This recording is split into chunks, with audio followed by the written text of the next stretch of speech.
I bolt upright in bed, my throat raw from screaming. The nightmare still clings to me like a shadow that refuses to dissolve in the light. Ashley stands in my dreams night after night, barefoot on a field of broken glass, wearing that crimson dress from last Christmas. The way she smiles while the shards slice into her feet makes my skin crawl. But it's the dark silhouette behind her that truly terrifies me, a man's figure, looming like Mephistopheles behind Faust, his face always obscured but somehow familiar. "Jake? You were screaming again." Ashley's voice floats through the darkness, her hand finding my shoulder. In the dim light filtering through our curtains, her concerned expression seems genuine. But there's something else there, a flicker of annoyance, perhaps? Or guilt. "Same dream," I mutter, running my hands through sweat-damp hair. "Sorry I woke you. It's the third time this week." She glances at the alarm clock, 3:17 a.m. "Maybe you should see someone about these nightmares." Before I can respond, she's already turning away, pulling the comforter up to her chin. "Try to get some sleep. You have that client meeting tomorrow." Her ability to dismiss my distress and pivot to practicalities chills me more than the nightmare itself. As her breathing steadies into sleep, I slide out of bed and pad into the bathroom. The cool tile against my bare feet grounds me in reality. When I return to our bedroom, something catches my eye on Ashley's nightstand. A book on dream interpretation lies half-hidden under her tablet. I ease it out, careful not to disturb the charging cable. A bookmark divides the pages at a chapter titled, "Dreams of Betrayal and Deception." My stomach knots as I flip to the marked page where someone, Ashley, has underlined a passage. Dreams of blood often symbolize emotional wounds that haven't healed. I return the book exactly as I found it and crawl back into bed, staring at the ceiling until dawn breaks. "Daddy, look. I drew our family." Ethan's voice pulls me from my stupor as I push scrambled eggs around my plate. Ashley moves efficiently around our kitchen, packing Ethan's lunch, her morning routine a well-choreographed dance that doesn't require my participation. I force enthusiasm into my voice. "Let me see, buddy." My 6-year-old son proudly displays his artwork, 3 stick figures standing in front of a house. What catches my attention isn't his childish rendering of our family but the thick black line he's drawn between the figures representing Ashley and me. "What's this line, Ethan?" I point to the dark streak. "That's a shadow, Daddy." His innocent eyes meet mine. "It's always there now."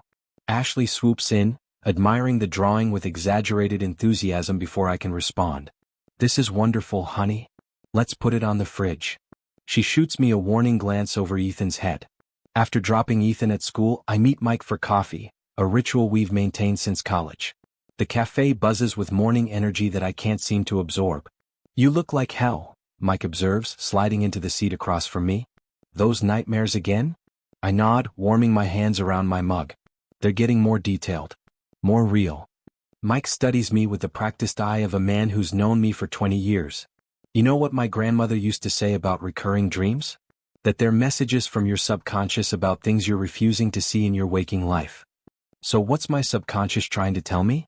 That my wife is secretly plotting with a shadow man. I attempt humor but it falls flat. "Sometimes," Mike says carefully, "our intuition picks up on things our conscious mind ignores. Small inconsistencies. Changes in patterns. Things that don't add up." His words hang between us as I recall the bookmark in Ashley's dream book, Ethan's drawing with its dividing shadow, the way Ashley now locks her phone when I enter the room. "Have you noticed anything different about Ashley lately?" I ask, trying to sound casual. Mike hesitates, then sighs. "Look, Jake, I'm not one to stir up trouble, but since you asked. Sarah mentioned seeing Ashley having lunch with some guy at Riverside Bistro last week. Said they seemed intense. The cafe suddenly feels too small, too warm. Ashley was supposed to be at a client meeting in the city that day." Mike meets my eyes. "Maybe she was. Maybe it was work-related. All I'm saying is, if these dreams are bothering you this much, there might be a reason." I drive to work in a daze, Mike's words echoing in my head. By the time I reach my office, I've convinced myself I'm being paranoid. Ashley and I have been married for 8 years. We have a son, a mortgage, a life together. She wouldn't throw that away. Would she? The question follows me like a shadow all day, much like the silhouette behind Ashley in my dreams, always present, never fully formed, impossible to ignore. Valentine's Day. I balance a bouquet of red roses and a small velvet box containing the sapphire earrings Ashley had admired at the jeweler's last month. Despite my lingering unease, I'm determined to reconnect with my wife, to dispel the shadows that have crept between us. I unlock our front door, expecting the usual sounds of home, Ethan's laughter, Ashley's music, the TV murmuring in the background. Instead, silence greets me, hollow and unsettling. Ashley? Ethan? My voice echoes through empty rooms. I place the roses on the kitchen counter and check my phone. A text from Ashley arrived while I was driving. Working late.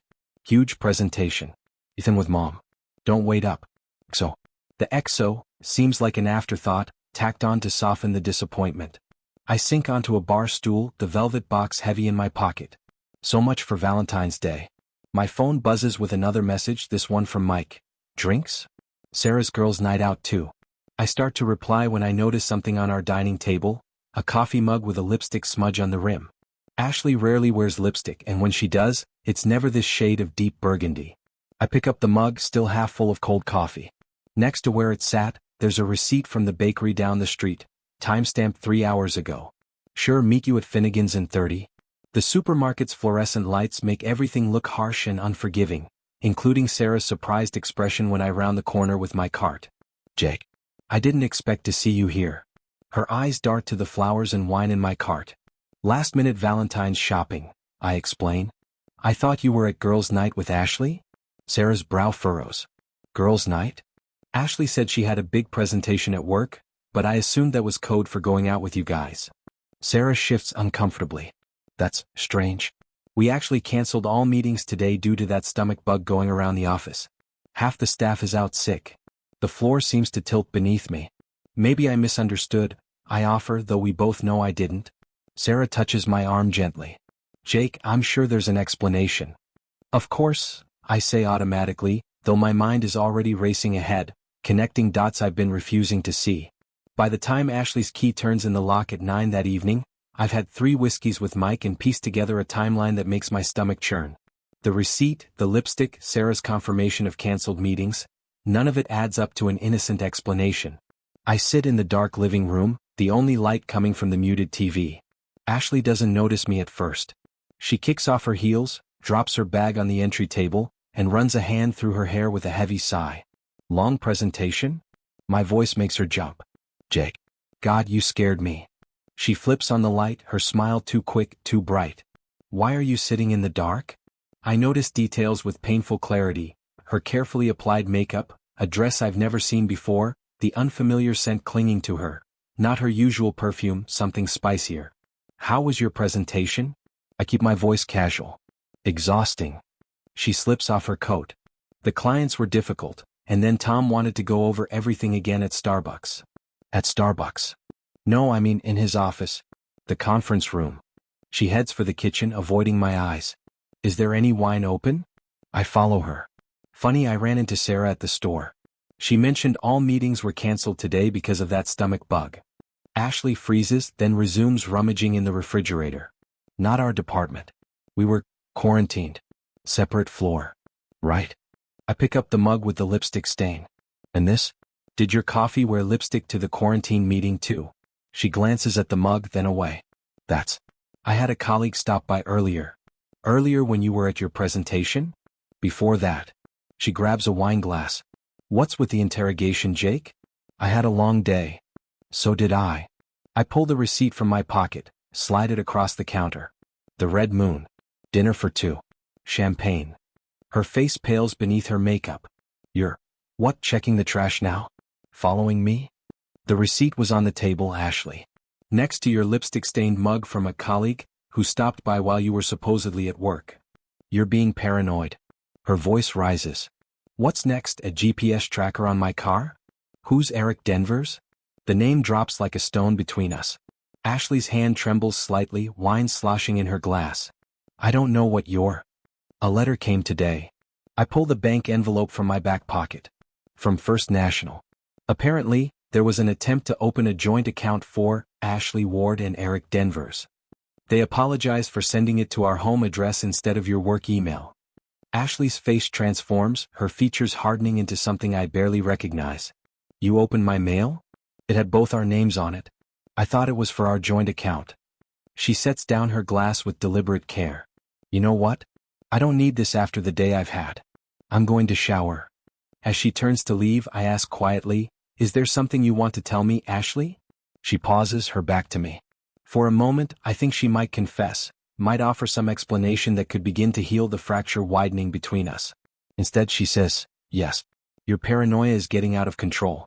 Maybe you should talk to someone about those nightmares. The door to our bathroom closes with a decisive click, and I'm left alone with a bouquet of roses wilting on the counter, a jewelry box burning a hole in my pocket, and the certainty that nothing in my marriage is what I thought it was. I name it Project Truth, in my mind, a systematic investigation into my wife's deception. The irony isn't lost on me that I'm using skills from my corporate security job to uncover secrets in my own home. But the nightmares won't stop, and neither will the gnawing certainty that I'm living with a stranger. Our shared iPad sits on the coffee table, innocent and unassuming. Ashley uses it mostly for recipes and online shopping, often staying logged into her accounts. I hesitate only briefly before picking it up, telling myself this isn't an invasion of privacy, it's self-preservation. I install a browser history tracker, disguised as a system update. My hands shake as I navigate to her search history from the past month. What I find makes my throat constrict. How to tell your husband you don't love him anymore, divorce without losing assets, is emotional affair real cheating, separate bank accounts during marriage. Each search is a knife twist. I scroll further, finding hotel bookings, restaurant reservations, and map directions to addresses I don't recognize. Places she's never mentioned visiting. Time she was supposedly elsewhere. The next morning, I create a fake social media profile and search for Eric Denvers. He exists, of course he does. Mid-30s, dark hair, confident smile. His profile is semi-private, but I can see enough. Director at a competing firm, MBA from Wharton, photos of mountain climbing and sailing. I send a friend request using a profile photo of a guy who looks vaguely like me but isn't. To my surprise, he accepts within hours. His timeline is a tapestry of indirect references and philosophical quotes about forbidden love and secret passions. Photos reveal glimpses of places I recognize: the park near our house, the coffee shop where Ashley claims to work on weekends, a vineyard we visited last summer. In none of these photos is Ashley clearly visible, but in one, there's a woman's hand resting on a wine glass, wearing a distinctive ring, Ashley's grandmother's opal that she never takes off. Dad, can I play on the iPad? Ethan's voice startles me. I hadn't heard him enter the living room. I closed the browser quickly. Sure, buddy. Just let me finish something first. Are you looking at pictures of Mom's new friend? He asks innocently. My heart stutters. What friend is that, Ethan? He shrugs, already distracted by a toy. The one she talks to on the phone. She calls him Uncle E. Uncle E. Eric. I feel ill. Does Mom talk to Uncle E a lot? Ethan nods. When you're at work. Or when I'm supposed to be sleeping. I ruffle his hair, trying to keep my expression neutral. Thanks for letting me know, buddy. That evening, Ashley notices the change in me. She's more attentive than she's been in months, touching my arm as we pass in the kitchen, asking about my day with seemingly genuine interest. You seem distant, she says over dinner. Something happened at work? I meet her gaze across the table. Just tired. How about you? Any interesting calls today? Her eyes flicker almost imperceptibly. The usual client stuff. Nothing exciting. No calls from Tom about that big project? Oh, that. She pushes food around her plate. It's on hold for now. I nod, noticing how she avoids mentioning any names, how carefully she sidesteps specific details. It's a technique I recognize from interrogation training. Keep answers vague but plausible, avoid facts that can be verified. After dinner, she announces she's going to yoga. As she gathers her things, her phone chimes with a text. She checks it, then inexplicably leaves the phone on the counter when she heads upstairs to change. A test? A trap? I stare at the device, knowing this is probably my only chance to see what she's hiding. When I hear the shower start, I pick it up. The screen is locked. Of course it is. But the notification preview shows a message from TD that simply reads, "Same time tomorrow? Can't wait to." The rest is cut off. TD not E for Eric. Another man? Or just a code name in her contacts? I try her usual password combinations: Ethan's birthday, our anniversary, her childhood address. Nothing works.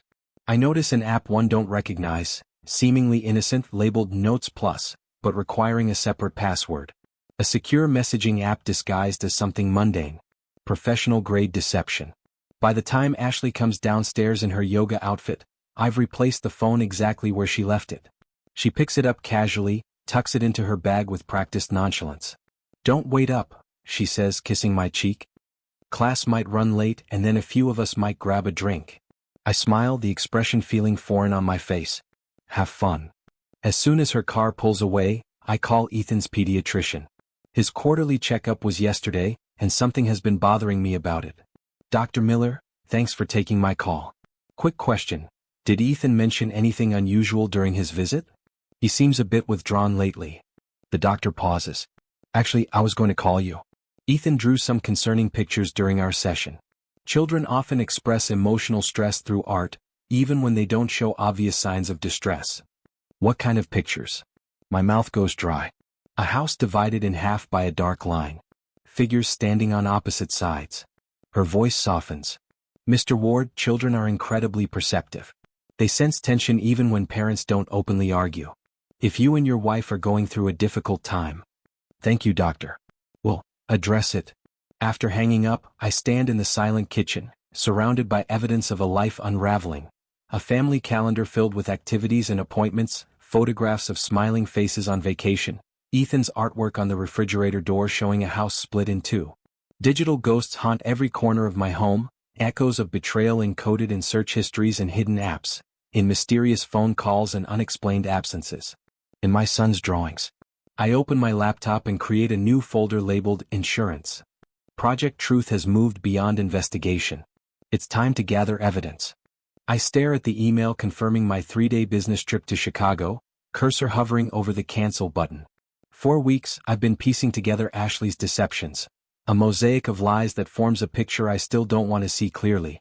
Now I have the chance to witness the truth firsthand, to step out of the shadows of suspicion into the harsh light of certainty. With a deep breath, I click cancel, then forward the original email to Ashley adding, "Looking forward to closing this deal. We'll call when I land tomorrow." Her response comes within minutes. "Good luck. Ethan and I will miss you." The exclamation points feel like jabs. I wonder if she's already texting Eric as she sends this to me. I call Mike, the only person I've confided in. "I need a favor." "Name it," he says without hesitation. "A car. Not mine. For surveillance." Pause. "You're sure you want to do this? Once you see something you can't unsee it." "I'm already seeing it every night in my dreams," I reply. "At least this way I'll know I'm not crazy." 2 hours after I supposedly leave for the airport, Ashley calls Kayla about a girls' night. I listen from Mike's sedan parked down the street, using the home security system I installed last year, the one with the audio feature Ashley doesn't know about. "He's gone until Friday," she says, voice lighter than I've heard in months. "Yes, the usual place. The Blue Heron?" "No, 7 is perfect. The Blue Heron Hotel. Not a restaurant for girls' night. A hotel." I wait until she leaves, noting details that crack my heart. A new emerald dress I've never seen before, hair styled differently, heavier makeup than usual, an overnight bag. I follow at a safe distance, Mike's nondescript car blending with traffic. She drives precisely at the speed limit, signaling every turn, my rule following Ashley, so careful about some things while demolishing others. The Blue Heron is upscale without being ostentatious, the kind of place that promises discretion for an additional fee. I park across the street, adjust my baseball cap and settle in to wait. He arrives at 6:45, 15 minutes early, eager. Eric Denvers is more handsome in person than in his profile pictures, tall with confident posture. He checks his watch, runs a hand through his dark hair, straightens his jacket. The actions of a man anticipating pleasure. At 7 sharp, Ashley's car pulls into the hotel parking lot. She steps out, scans the area quickly, a habit she's developed recently, always checking for observers, before walking toward the entrance. The moment they see each other transforms their faces. There's no mistaking that look, the hunger, the relief, the familiarity. Eric embraces her just inside the lobby doors, lifting her slightly. When he sets her down, he kisses her with the easy intimacy of established lovers. I take photos with the telephoto lens Mike lent me, mechanical actions that keep me from processing what I'm seeing. Click. Focus. Click. Document the destruction of my marriage. Click. Through the lens, I accidentally capture other couples arriving. An elderly pair holding hands, a young couple laughing as they enter, business travelers checking in alone. A tableau of contrasts, of normal interactions that highlight the betrayal I'm witnessing. I lower the camera when they approach the reception desk. The clerk smiles in recognition. "Welcome back, Mrs. Denvers. Your usual room is ready. Mrs. Denvers. Not her first visit then. Not even close. My phone buzzes, a text from Ashley to my traveling phone. Miss you already. Kayla says hi from girls' night. Call when you can. Attached is a selfie of her and Kayla, clearly taken earlier today. Staged evidence for her alibi. I sit in the car for another hour, though there's nothing more to see. They won't be emerging anytime soon. Finally, I drive to a bar several blocks away, order whiskey and stare at the photos on my camera. My research over the past weeks suddenly clicks into place. Eric Denvers isn't just my wife's lover. He's a partner at Meridian Solutions, the company competing for the Westlake contract that my firm has been pursuing for months. The contract I'm supposedly in Chicago to finalize. The revelation hits me like a physical blow. This isn't just personal betrayal. It's professional sabotage. I'm waiting in the hotel lobby at 8 the next morning when they emerge, both dressed for work, maintaining a professional distance now that they're in public. Ashley looks radiant, satisfied. I barely recognize her. This confident woman with the secret smile bears little resemblance to the distant, irritable wife I've lived with for months. Neither notices me at first, sitting in a corner chair behind a newspaper. I wait until they're nearly at the door before standing. Good morning. Ashley freezes mid-step. The color drains from her face as she turns slowly to face me. Jake. I thought that I was in Chicago? I keep my voice level, aware of the hotel staff watching with professional disinterest. Clearly. Eric steps forward, a hand extended as if we're being introduced at a networking event. Mr. Ward. Don't. The word comes out sharp enough to make him flinch. Unless your next words are, I'm sorry for sleeping with your wife, we have nothing to discuss. Ashley finds her voice, anger replacing shock. What are you doing here? Are you following me? This is stalking? Invasion of privacy? I laugh, the sound hollow even to my ears. No, this is me discovering why my wife has been lying to me for months. She glances around at the curious onlookers, lowers her voice. This isn't the place. This is a work meeting. You're being paranoid. I hold up my phone, display a photo of their embrace. Is this your definition of work, Ashley? Her expression hardens. I'm not doing this here.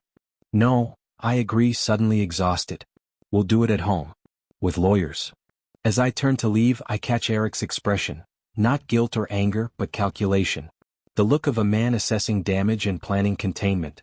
I walk out into the morning sunshine, each step feeling like I'm crossing from one life into another, leaving behind shattered certainties and stepping onto the cutting edges of a new, broken reality. For 2 days, Ashley and I exist in a state of Cold War. We orbit each other in our home, maintaining a facade of normalcy when Ethan is present, retreating to opposite corners when he's not. She sleeps in the guest room without discussion. I lie awake in our bed, staring at the ceiling, replaying memories and searching for the moment our marriage began to fracture. Daddy, is Mommy mad at you?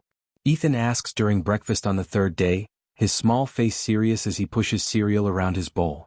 Ashley, buttering toast across the kitchen, freezes momentarily before answering for me. No, honey. Mommy and Daddy are just tired from work. Then why are you sleeping in the other room? His innocent question lands like a grenade.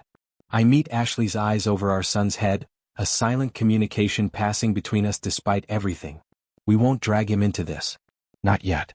Sometimes grown-ups need space to think, I explain gently. Like when you want to be alone with your Legos. This seems to satisfy him. After dropping him at school, I tell Ashley, we need to talk. Tonight.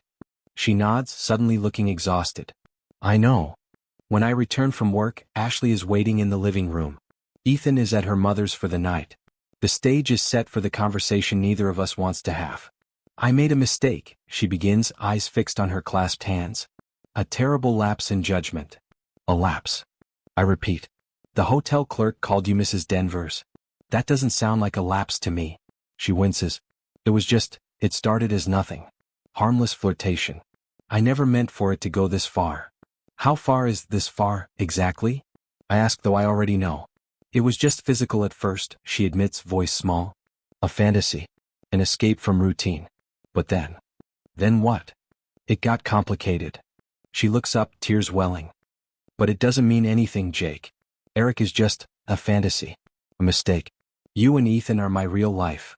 I pull out my laptop, open a PowerPoint presentation I created the night before. 6 months, I say, clicking to the first slide. A timeline with dates, locations, text messages. Not a mistake, Ashley. A campaign. Her eyes widen as I move through the slides. Evidence of her systematic deception, the breadth of her betrayal laid out in clinical detail. You made a PowerPoint? Disbelief colors her voice. I needed to organize my thoughts. The absurdity of it nearly makes me laugh. This helped me see the patterns. Jake, I know this looks bad. Bad. I interrupt. You've been living a double life for half a year. You introduced my son to your lover as Uncle E. You and Eric were planning to open joint accounts. You've been using Kayla to cover for you. So yes, it looks bad. Her strategy shifts, tears drying instantly. And what about you? Following me, spying on me, building presentations? How long have you been surveilling your own wife? Don't deflect. This isn't about my response to your betrayal. Isn't it partly about you, though? Her voice hardens. You've been emotionally absent for years, Jake. Always at work, always distracted. Present but not present. The accusation stings because there's a grain of truth to it. I have been distant at times, overwhelmed by work and responsibility. But not unfaithful. Never that. We were happy once, I say quietly. Remember when we first met? That weekend in the cabin by the lake? You said it was the first time you felt truly seen. A flicker of something, regret? Nostalgia? Crosses her face. That was a lifetime ago. 7 years isn't a lifetime. It is when you're dying inside. The raw honesty in her voice catches me off guard. I tried, Jake. For years I tried to get your attention, to make you see me fading away. Eric noticed. He saw me. I remember our early days, the intensity, the connection, the promise. When did that slip away? Was I so blind not to notice her unhappiness, or was she just that good at hiding it? So this is my fault? I ask, though it comes out more vulnerable than accusatory. No. She sighs. The affair is my choice, my mistake. But the distance between us? That's on both of us. We sit in silence, the weight of years of unspoken disappointments pressing down on us. Outside, rain begins to fall, a soft patter against the windows that once would have sent us to bed early, wrapped in each other's arms. I need to see a therapist, I say finally, to sort through all of this. Individual therapy or couples counseling? She asks, a hint of hope in her voice. Individual. I don't know what we are anymore, Ashley. I need to figure out what I want before I can decide if there's anything left to save. She nods slowly. That's fair. For what it's worth, I'm sorry, Jake. Not just for getting caught, but for hurting you. I want to believe her. Part of me, the part that still remembers how it felt to fall in love with her, wants to forgive everything, to rebuild, to forget. But another part knows that trust, once shattered, leaves dangerous shards everywhere. I got a text from Eric today, I tell her, watching her reaction carefully. He wants to meet. Just him and me. Fear flashes across her face. What did you say? I said yes. I want to hear his version of the story. Jake, please don't. I'll meet him tomorrow. I stand, conversation over. You've had your parallel universe, Ashley. Now I need to understand what was real in mine. Let's start over, Ashley says across the breakfast table, her voice soft with rehearsed sincerity. It's been a week since our confrontation, 3 days since my meeting with Eric. A family vacation maybe? Somewhere with no cell reception. And couples therapy when we get back. Ethan enters the kitchen, his Spider-Man pajamas rumpled from sleep, and the conversation pauses. He looks between us, sensing the tension despite our forced smiles. Can we go to the beach? He asks, climbing onto a chair. Tommy went to the beach and found a shark tooth. Ashley seizes the opportunity. That's a wonderful idea. What do you think, Jake? A weekend at Seacliff? Just the three of us. Ethan's hopeful expression makes refusal impossible. Sure, I agree, watching my son's face light up. This weekend. Later, when Ethan is at school, I call my therapist. Dr. Manning has seen me twice since the hotel confrontation. She wants to start over, I explain. A family beach trip, couples therapy. And how do you feel about that? The standard therapist question. Conflicted. For Ethan's sake, I want to try. But you met with Eric, she prompts. The meeting replays in my mind, a bar downtown, neutral territory. Eric, surprisingly forthright, she told me you were separated, living together only for your son. That the divorce was being finalized. Eric claims he was deceived too, I tell Dr. Manning. That Ashley presented herself as essentially single. And you believe him? Oddly, yes. But it doesn't change what she did. No, Dr. Manning agrees. But it might change how you understand it. Seacliff Beach is perfect postcard material, golden sand, blue water, families under colorful umbrellas. Ethan runs ahead, unburdened by the weight that Ashley and I carry as we trail behind him with beach chairs and coolers. For a few hours the fantasy works. We build sandcastles, wade in the surf, eat sandwiches from the cooler. Ashley seems determined to recreate scenes from happier times, touching my arm when she laughs, reminiscing about our first beach trip together. But her phone pings constantly. Each time she steps away, returning with transparent excuses. Work emergency, she explains after her third disappearance. The Anderson file needs revisions. I say nothing, but by her fourth extended bathroom break, Ethan notices. Mommy's always on her phone, he observes, patting the top of his sandcastle. Is she talking to Uncle E again? Ashley, returning just in time to hear this, pales beneath her suntan. No, sweetheart. Just boring work stuff. That evening, while Ashley showers in our beach cottage, I take Ethan for ice cream on the boardwalk. As we walk, a woman approaches, petite, anxious, vaguely familiar. Jake. She glances at Ethan, then back to me. I'm sorry to interrupt your family time, but we need to talk. I recognize her now, Kayla, Ashley's friend, her frequent girls' night alibi. Ethan, why don't you watch that sandcastle competition? I point to a nearby gathering. When he's out of earshot, I turn back to Kayla. If you're here to defend Ashley. I'm not. She hands me a note. She's meeting him at Cottage 17. Right now. She's been texting him all day. The paper trembles in my hand. Why are you telling me this? Because I can't lie for her anymore. Tears well in her eyes. She's using us both, Jake. She and Eric. They have plans that go beyond an affair. What plans? Your business contacts. She's been copying client lists, contract details. They're planning a startup together, using your professional network. The betrayal expands beyond the personal into something larger, more calculated. She told me Eric claimed he didn't know we were still together. Kayla's laugh is bitter. They've been planning this for months. The affair, the business venture, even how to structure the divorce to get your assets. I look over at Ethan, happily watching the sandcastle builders, oblivious to the adult world collapsing around him. I need proof, Kayla. Check her Notes Plus app. Password is Ethan's birthday backward. I wait an hour after returning to our cottage, until Ashley announces she's going for a Sunset Beach walk, alone. As soon as she's gone, I sit Ethan down for a difficult conversation. Buddy, you know how we talk about how important honesty is? He nods solemnly. Sometimes telling the truth hurts people's feelings, but lies hurt even more in the long run. Do you understand? Like when I broke Mommy's necklace and said I didn't? Exactly. I smooth his hair. It was harder when the truth came out later, wasn't it? He nods again. Are you and Mommy getting a divorce? The directness of his question knocks the wind from me. Why do you ask that? Tommy's parents got divorced. They fought like you and Mommy, and then his dad moved away. I pull him close. I don't know what's going to happen, Ethan. But I promise that both Mommy and I will always love you no matter what. Even if you don't love each other anymore? Even then. I swallow hard. Now, how about a movie before bed? While Ethan watches his film, I call my lawyer, then a digital forensics expert I know from work. With Kayla's information, we have a starting point for tracking the business conspiracy. It's no longer just about saving my marriage, it's about protecting my company, my clients, my professional reputation. When Ashley returns after dark, sand suspiciously absent from her feet despite her beach walk, I meet her gaze steadily. Good walk. I ask, noting the guilt that flashes briefly in her eyes. Beautiful sunset, she lies smoothly. Ethan asleep? Almost. I gesture toward our son's room where he's settling in with a book. He asked if we're getting divorced. She freezes. What did you tell him? The truth, I say simply. That I don't know yet. Her composed facade cracks slightly. Jake, please. This weekend was supposed to be a fresh start. Fresh starts require honesty, Ashley. From both sides of the board. She doesn't understand that we're no longer playing the same game, that while she's been moving pieces on a chessboard of deception, I've been gradually changing the rules. The morning after we return from Seacliff, I wake to the scent of bacon and coffee.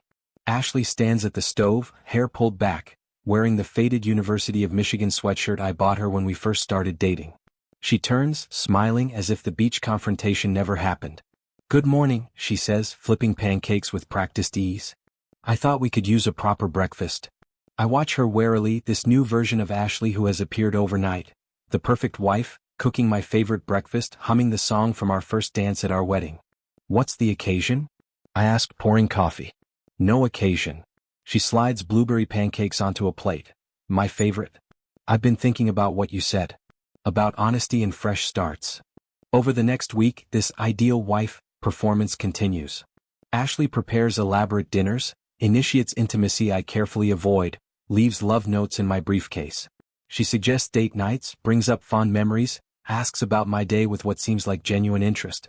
I observe this transformation with clinical detachment, recording each inconsistency, each overzealous gesture. In our bedroom, I find a book hidden under her side of the mattress, Saving Your Marriage After Infidelity. The pages about manipulating your spouse's emotions are dog-eared. On Thursday, her parents arrive for an unexpected visit. Surprise. Ashley announces as they walk through our door. Mom and Dad were in the area and thought they'd stop by.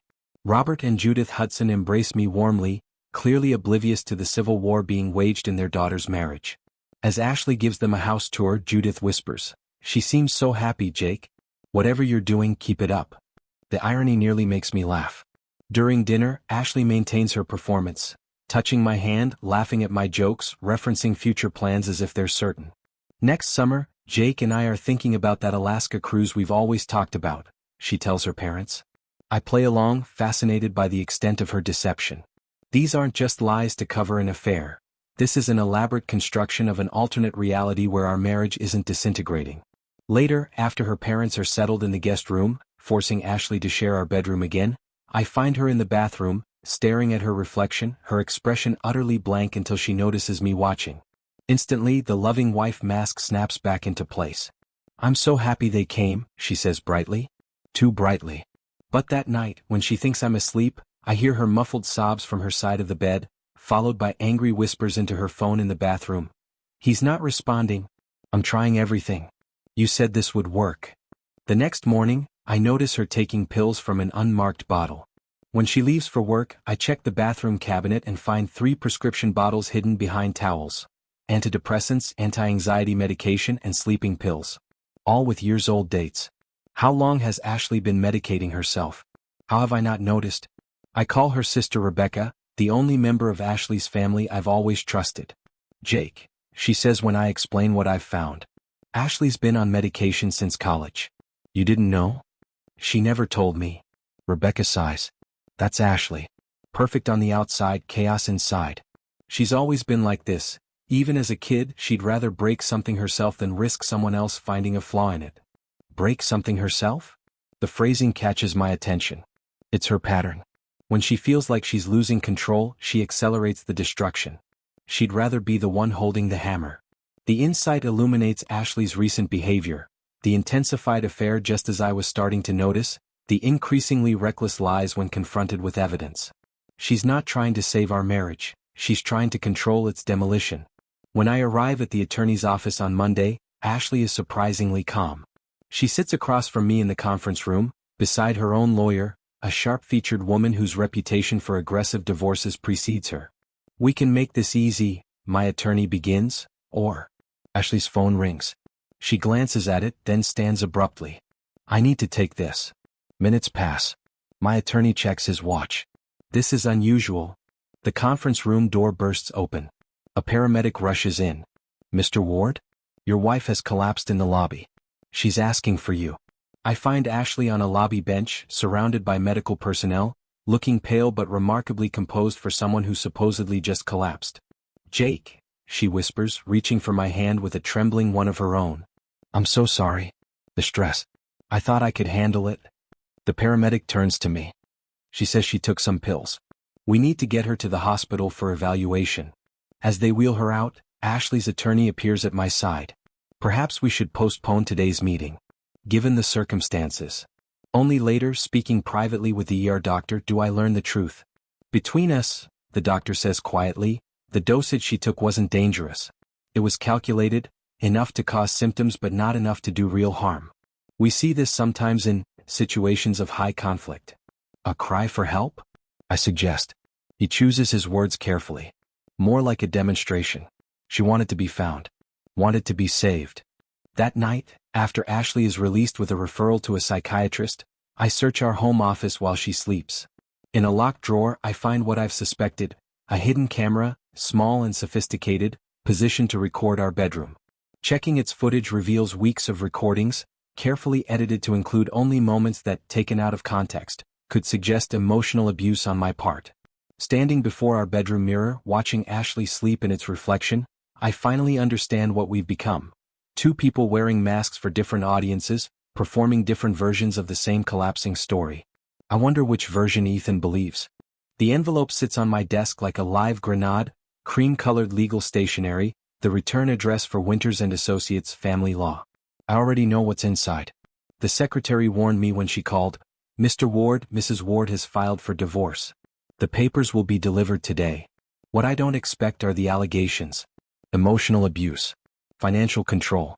Isolation from friends and family. Excessive monitoring and surveillance. I read the document twice, my hands growing colder with each paragraph. Ashley has flipped the narrative completely, casting herself as the victim and me as the calculating abuser. According to these papers, she had an emotional lapse with a colleague only after years of my psychological torment. My phone buzzes with a text from Mike. Have you seen the emails going around the office?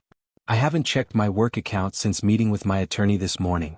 When I do, my inbox is flooded with concerned messages from colleagues.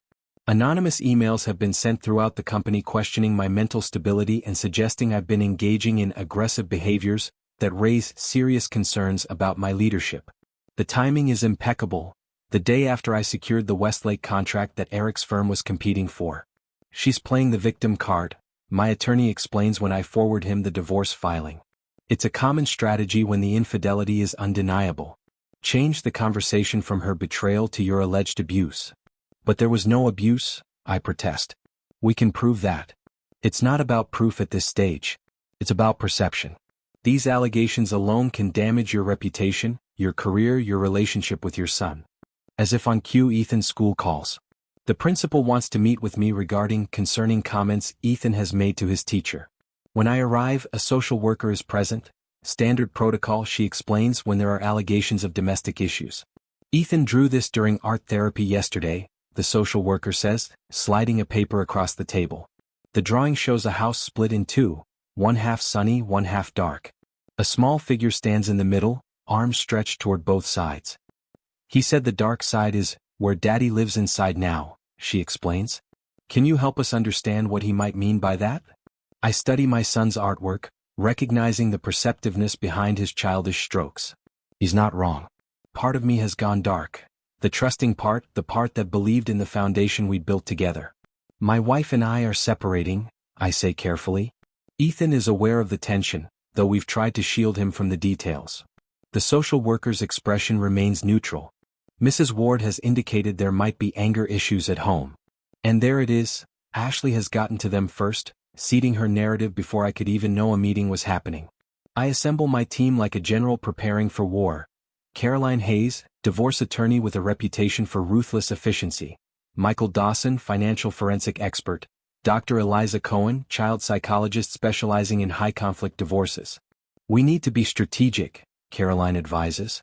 Ashley is building a narrative that leverages current social concerns about emotional abuse. She's positioning herself as a traumatized woman who made one mistake after years of suffering. Michael pulls up financial records on his laptop. She's been moving money for months, small amounts to avoid triggering alerts. And look at these charges. He highlights expenses at hotels dating back nearly a year.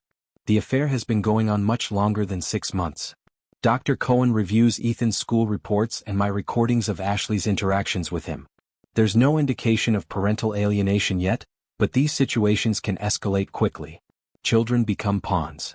The word pawns sticks with me, echoing against memories of chess games with my father. I was never good at anticipating moves far in advance, a weakness Ashley seems to be exploiting. A breakthrough comes unexpectedly. Thomas Reed, until recently Eric's executive assistant, contacts my attorney. Let go during recent restructuring at Meridian Solutions, he's willing to testify about emails and meetings he arranged between Ashley and Eric going back 18 months. They were planning this for a long time, he tells us over video conference. The business venture, using your contacts, even the strategy for the divorce. Mr. Denvers kept notes on everything. He's methodical that way. Thomas provides dates, locations, copies of emails Ashley sent from a private account.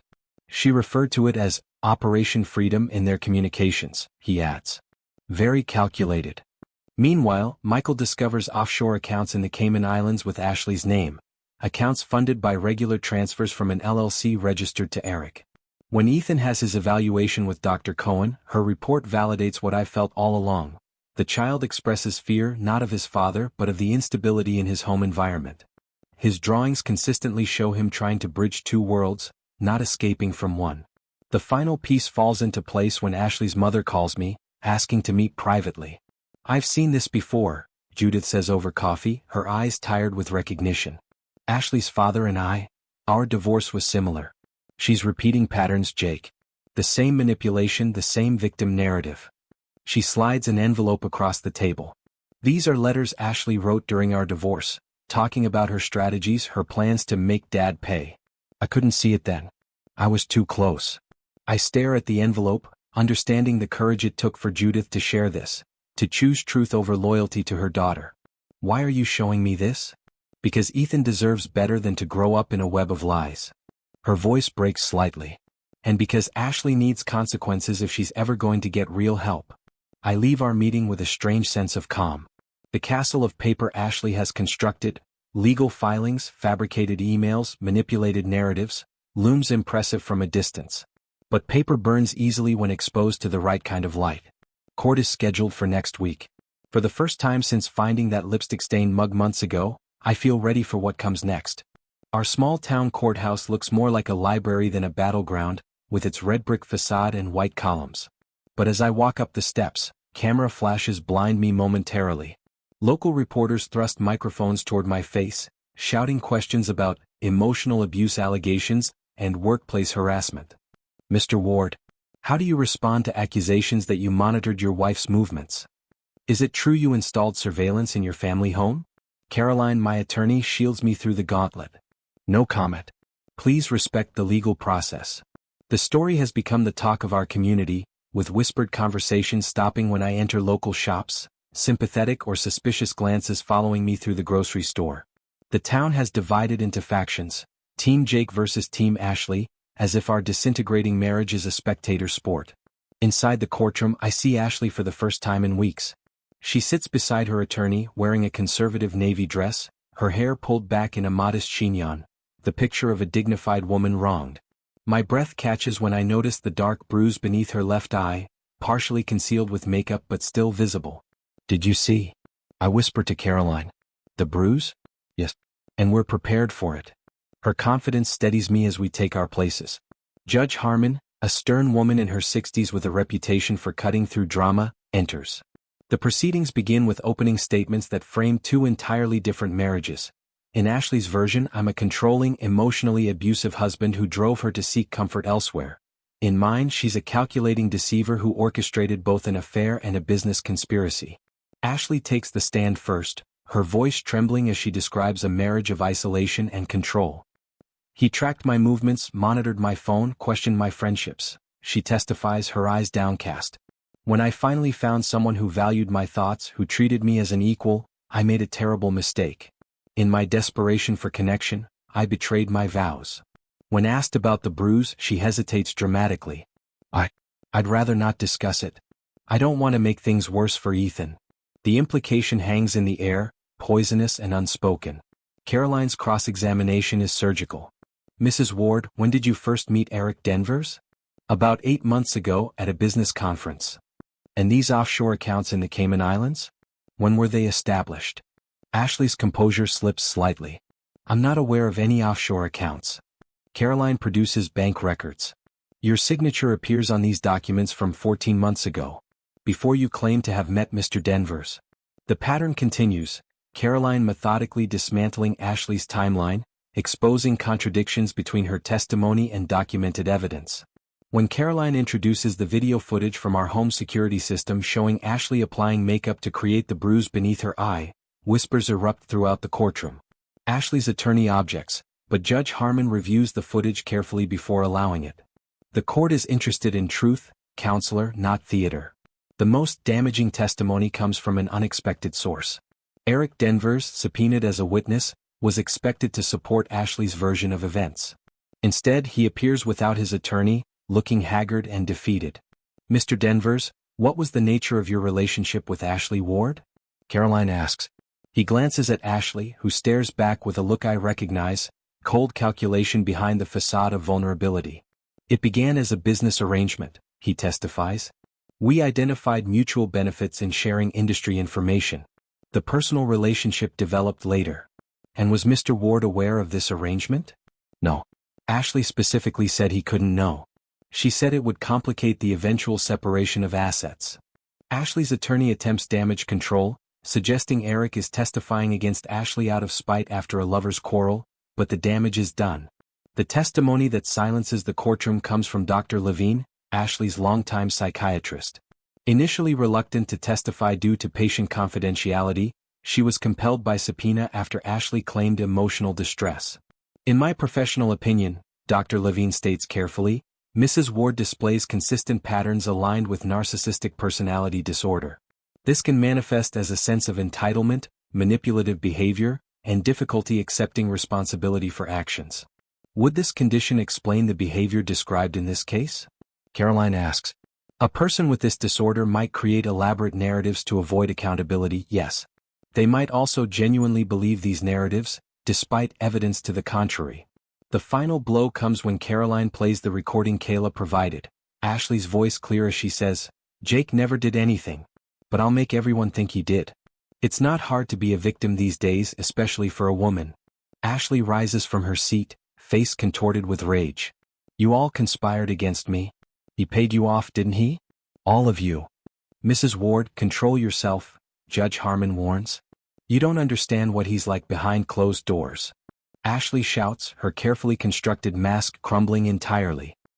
He deserves to lose everything for how he's treated me. As court officers move to calm her, I catch Ethan's therapist watching from the gallery, taking notes on this display, notes that will inform custody recommendations. When Judge Harmon delivers her ruling days later, it's decisive. Primary custody to me with Ashley granted supervised visitation pending psychological evaluation. Our family home remains mine. A restraining order against Ashley entering my workplace. Mandatory therapy for her as a condition of visitation. Outside the courthouse, a reporter asks how I feel about the verdict. There are no winners here, I reply, thinking of Ethan, who now must navigate a reality more complex than any child should face. Just truth finally in the open. That evening, Ethan asks the question I've been dreading, is Mommy sick? I sit beside him on his bed, searching for words that are both honest and kind. Yes, but not like a cold. It's a sickness in how she feels and thinks. And she needs special doctors to help her get better.